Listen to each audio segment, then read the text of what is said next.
Welcome into the NBA 411. I'm Cassidy Hubbard. With the NBA playoffs fast approaching, the discussion for the NBA title is widening. The Spurs and Celtics have been red hot, making people recognize that they have the playoff experience and are major threats to anybody in the postseason. In Boston, the Big Three may have found the fountain of youth, and Rajon Rondo continues to prove he's one of the most exciting players in the game. But is this team for real, for real? For more on the C's, here's Mike Wallace. Look beyond those age issues, set aside the injury concerns, and disregard that 4 starts to the season oh so long ago.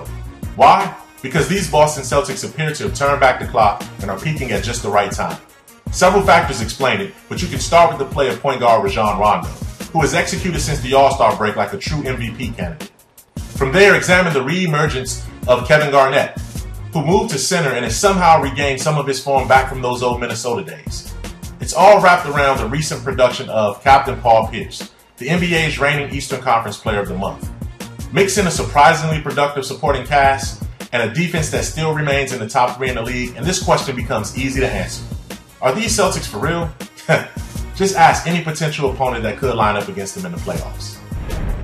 Ask a Celtic fan if their team is capable of making a long playoff run this year, and they'll probably dip into the Kevin Garnett's 2008 playbook and scream rather loudly, anything is possible. And the Celtics have given their fans reason to be optimistic in the second half of the year, getting up to the number 4 seed, looking like they're going to win the Atlantic Division. The question now is whether they can withstand the rigors of the postseason. They're going to draw someone like the Hawks or the Magic in the first round, and it looks like the Bulls will be waiting for them in the second round. It's going to be a tough fight, a tough climb for the Celtics, but, well, maybe it's true. Anything is possible with this team. They've certainly got the playoff experience.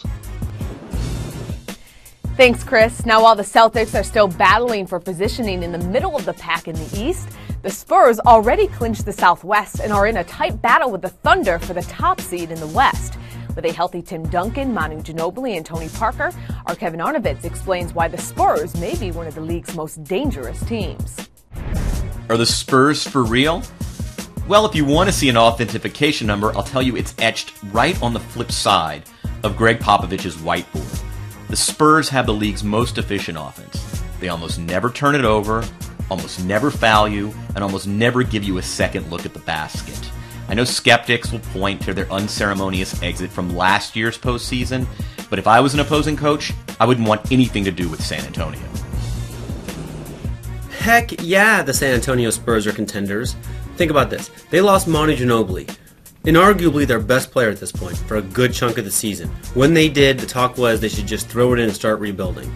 But even playing without their best player for much of the year, they are right now, today, number 2 overall in John Hollinger's power rankings. Now, that's not John Hollinger's mind throwing favors to teams that he likes. That's an objective measurement of the quality of their opponents, how many points they beat them by, and basically how well the Spurs have played this year. So in this year, they were without Manu for a good chunk of the time. They're the second best team in the league ahead of the Bulls and the Heat. So heck yeah, the San Antonio Spurs are contenders right now.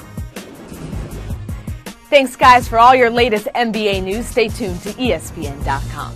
I'm Cassidy Hubbard with your NBA 411.